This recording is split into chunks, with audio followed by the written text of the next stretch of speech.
उदों समझ सी पर अज के बच्चों को समझ नहीं। अज असीं पोस्टां पाउने आ, जो किसी को धी भैन की जो कोई अकल की गल करता है, जो कोई तर्क की गल करता है, जो कोई विज्ञान की गल करता है, जो कोई मनुखता की गल करता, उन्होंने धी भैन फटाफट बच्चे गालां कड्ढण लग जाते, क्योंकि उन्होंने कोई लॉजिक है नहीं, उन्होंने किताबां नहीं पढ़ियां, शहीदां दा विरसा नहीं जाणियागा। दे विचों टाइम कढ के सो बहुत बहुत धन्नवाद तुहाडा कीता जांदा है।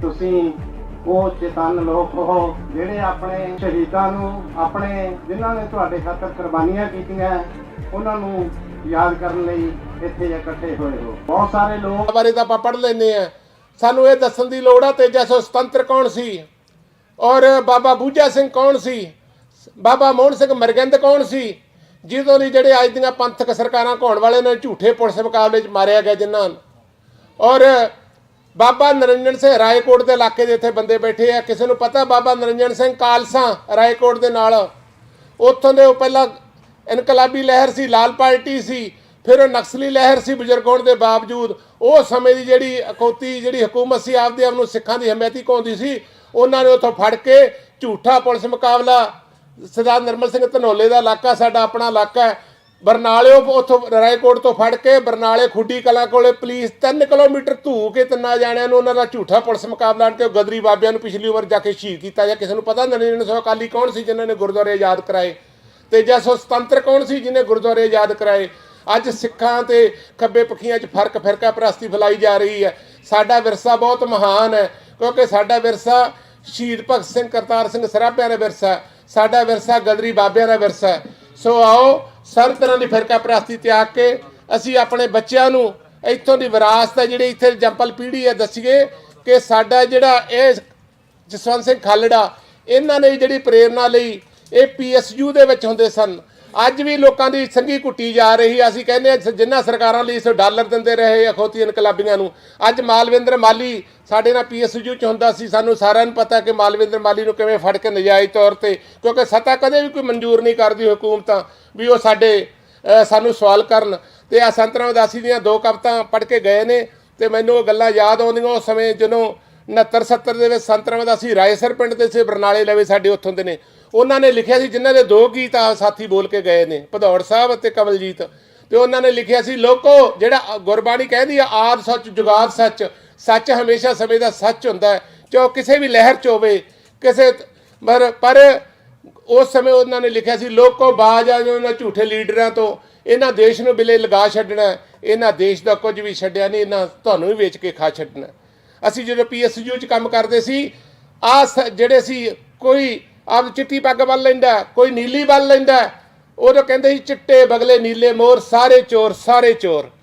ਉਦੋਂ ਸਮਝ ਸੀ ਪਰ ਅੱਜ ਦੇ ਬੱਚਿਆਂ ਨੂੰ ਸਮਝ ਨਹੀਂ। ਅੱਜ ਅਸੀਂ ਪੋਸਟਾਂ ਪਾਉਂਦੇ ਆ, ਜੋ ਕਿਸੇ ਨੂੰ ਧੀ ਭੈਣ ਦੀ ਜੋ ਕੋਈ ਅਕਲ ਦੀ ਗੱਲ ਕਰਦਾ, ਜੇ ਕੋਈ ਤਰਕ ਦੀ ਗੱਲ ਕਰਦਾ, ਜੇ ਕੋਈ ਵਿਗਿਆਨ ਦੀ ਗੱਲ ਕਰਦਾ, ਜੇ ਕੋਈ ਮਨੁੱਖਤਾ ਦੀ ਗੱਲ ਕਰਦਾ, ਉਹਨੂੰ ਧੀ ਭੈਣ ਫਟਾਫਟ ਬੱਚੇ ਗਾਲਾਂ ਕੱਢਣ ਲੱਗ ਜਾਂਦੇ, ਕਿਉਂਕਿ ਉਹਨਾਂ ਕੋਲ ਲੌਜਿਕ ਹੈ ਨਹੀਂ, ਉਹਨਾਂ ਨੇ ਕਿਤਾਬਾਂ ਨਹੀਂ ਪੜ੍ਹੀਆਂ, ਸ਼ਹੀਦਾਂ ਦਾ ਵਿਰਸਾ ਨਹੀਂ ਜਾਣਿਆਗਾ। ਅਤੇ ਉਸ ਸਮੇਂ ਸੰਤ ਰਾਮਦਾਸੀ ਨੇ ਲਿਖਿਆ ਲੋਕੋ ਬਾਜ ਆ ਜਾਓ ਝੂਠੇ ਲੀਡਰਾਂ ਤੋਂ, ਇਹਨਾਂ ਦੇਸ਼ ਨੂੰ ਬਿਲੇ ਲਗਾ ਛੱਡਣਾ, ਇਹਨਾਂ ਦੇਸ਼ ਦਾ ਕੁਝ ਵੀ ਛੱਡਿਆ ਨਹੀਂ, ਇਹਨਾਂ ਤੁਹਾਨੂੰ ਵੀ ਵੇਚ ਕੇ ਖਾ ਛੱਡਣਾ। ਅਸੀਂ ਆਪਣਾ ਸਮਝ ਕੇ ਵੋਟ ਪਾਈ, ਹੁਣ ਵਾਲਿਆਂ ਨੂੰ ਦੇਖ ਲਓ ਕਿਵੇਂ ਮਾਲੀ ਹੋਰਾਂ ਨੂੰ ਅੰਦਰ ਕਰੀ ਜਾਂਦੇ ਆ। ਅਸੀਂ ਆਪਣਾ ਸਮਝ ਕੇ ਵੋਟ ਪਾਈ, ਇਹਨਾਂ ਵੋਟ ਦਾ ਛਿਲਾ ਵੀ ਤਾਰਿਆ ਨਾ, ਸਾਨੂੰ ਮਹਿੰਗੇ ਵਾਲੇ ਦੁੱਧ ਵਾਂਗੂ ਇਹਨਾਂ ਪਾਣੀ ਦਾ ਛਿੱਟਾ ਵੀ ਮਾਰਿਆ ਨਾ। ਇਹਦਾ ਦੇਸ਼ ਦੀ ਪੂੰਜੀ ਨੂੰ ਨਾਗ ਵਾਂਗੂ ਆਪੂ ਸਾਂਭ ਜਾਂਦੇ, ਆਪੂ ਖੱਟ ਜਾਂਦੇ, ਵਾਅਦੇ ਕਰਦੇ ਨੇ ਕੱਚੇ ਮਹਿਬੂਬ ਵਾਲੇ, ਆਪੇ ਥੁੱਕ ਜਾਂਦੇ, ਆਪੇ ਚੱਟ ਜਾਂਦੇ। ਸੋ ਅੱਜ ਸਾਨੂੰ ਲੋੜ ਹੈ ਸਮਾਜ 'ਚ ਕੀ ਗਲਤ ਹੋ ਰਿਹਾ, ਕੀ ਠੀਕ ਹੋ ਰਿਹਾ, ਗਲਤ ਨੂੰ ਕਿਵੇਂ ਠੀਕ ਕਰਨਾ। ਇਹ ਵਿਰਾਸਤ ਦਾ ਪਹਿਰੇਦਾਰ ਜਿਹੜਾ ਹੈਗਾ ਸਰਦਾਰ ਜਸਵੰਤ ਸਿੰਘ ਖਾਲੜਾ, ਮਨੁੱਖੀ ਅਧਿਕਾਰਾਂ ਦਾ ਰਾਖਾ ਆਪਣੀ ਜ਼ਿੰਦਗੀ ਜਿਹੜੀ ਹੈਗੀ ਉਹ ਲਾ ਕੇ ਚਲਾ ਗਿਆ। ਅਤੇ ਮੈਂ ਇਹ 2-3 ਜਿਹੜੀਆਂ 5-4 ਲਾਈਨਾਂ ਦੇ ਨਾਲ ਉਹਨਾਂ ਨੂੰ ਸ਼ਰਧਾਂਜਲੀ ਦਿੰਦਾ। ਸ਼ਹੀਦ ਸਰਦਾਰ ਜਸਵੰਤ ਸਿੰਘ ਜੀ ਖਾਲੜਾ। ਸੂਰਜ ਇੱਕ ਪ੍ਰਭਾਤਾਂ ਦਾ, ਚੰਨ ਰੋਸ਼ਨ ਕਾਲੀਆਂ ਰਾਤਾਂ ਦਾ, ਪੁੱਛਦਾ ਸਰਨਾਮੇ ਹਵਾਵਾਂ ਤੋਂ, ਲੱਭਦਾ ਰਾਹ ਦਰਿਆਵਾਂ 'ਚੋਂ, ਘਰ ਪਰਤ ਕੇ ਆਇਆ ਨਾ ਪਤਾ ਨਹੀਂ ਕਿੱਥੇ ਖੋ ਗਿਆ, ਲਾਸ਼ਾਂ ਲੱਭਦਾ ਲੱਭਦਾ ਉਹ ਵੀ ਲਾਸ਼ ਲਵਾਰਸ ਹੋ ਗਿਆ, ਸ਼ਹੀਦਾਂ ਨੂੰ ਸਜਦੇ ਕਰਦਾ ਕਰਦਾ ਖੁਦ ਵੀ ਅਮਰ ਸ਼ਹੀਦ ਹੋ ਗਿਆ। ਸ਼ਹੀਦ ਜਸਵੰਤ ਸਿੰਘ ਖਾਲੜਾ ਅਮਰ ਰਹੇ, ਅਮਰ ਰਹੇ। ਇਨਕਲਾਬ ਜ਼ਿੰਦਾਬਾਦ, ਬੋਲੋ ਤਕੜੇ ਹੋ ਕੇ, ਇਨਕਲਾਬ ਜ਼ਿੰਦਾਬਾਦ। ਸੋ ਸਾਰੇ ਜਿਹੜੇ ਤੁਸੀਂ ਬਹੁਤ ਵੱਡੀ ਗਿਣਤੀ ਵਿੱਚ ਪ੍ਰਬੰਧਕ ਸੱਜਣ ਤੇ ਹੋਰ ਬੀਬੀਆਂ ਭੈਣਾਂ ਅਸੰਗਤ ਆਇਓ, ਤੁਹਾਡਾ ਤਹਿ ਦਿਲੋਂ ਧੰਨਵਾਦ ਕਰਦਾ। ਭੁੱਲ ਚੁੱਕ ਦੀ ਖਿਮਾ ਦੇਣੀ ਜੀ। ਵਾਹਿਗੁਰੂ ਜੀ ਕਾ ਖਾਲਸਾ, ਵਾਹਿਗੁਰੂ ਜੀ ਕੀ ਫਤਿਹ। ਲਓ ਜੀ। ਧੰਨਵਾਦ ਮਲਕੀਤ ਸਿੰਘ ਕਿੰਗਰਾ ਹੋਰਾਂ ਦਾ। ਕਹਿੰਦੇ ਨੇ ਕਿ ਦਹਿਕਦੇ ਅੰਗਿਆਰਾਂ ਤੇ ਸੌਂਦੇ ਰਹੇ ਨੇ ਲੋਕ, ਇਸ ਤਰ੍ਹਾਂ ਵੀ ਰਾਤ ਰਸ਼ਨਾਉਂਦੇ ਰਹੇ ਨੇ ਲੋਕ, ਨਾ ਕਤਲ ਹੋਏ ਨਾ ਹੋਵਣਗੇ ਇਨਕਲਾਬ ਦੇ ਗੀਤ, ਮੌਤ ਦੀ ਸਰਦਲ ਤੇ ਬਹਿ ਕੇ ਗਾਉਂਦੇ ਰਹੇ ਨੇ ਗੀਤ, ਗਾਉਂਦੇ ਰਹੇ ਨੇ ਗੀਤ। ਸੋ ਦੋਸਤੋ, ਬਹੁਤ ਅੱਛੇ ਤਰੀਕੇ ਦੇ ਨਾਲ ਮਲਕੀਤ ਸਿੰਘ ਕਿੰਗਰਾ ਹੋਰੀ ਬੋਲ ਕੇ ਗਏ ਨੇ ਕਿ ਕਿਸ ਤਰੀਕੇ ਦੇ ਨਾਲ ਅੱਜ ਵੀ ਹਿੰਦੁਸਤਾਨ ਦੇ ਵਿੱਚ ਜਿਹੜਾ ਮਨੁੱਖੀ ਅਧਿਕਾਰਾਂ ਦਾ ਘਾਣ ਆ ਉਹ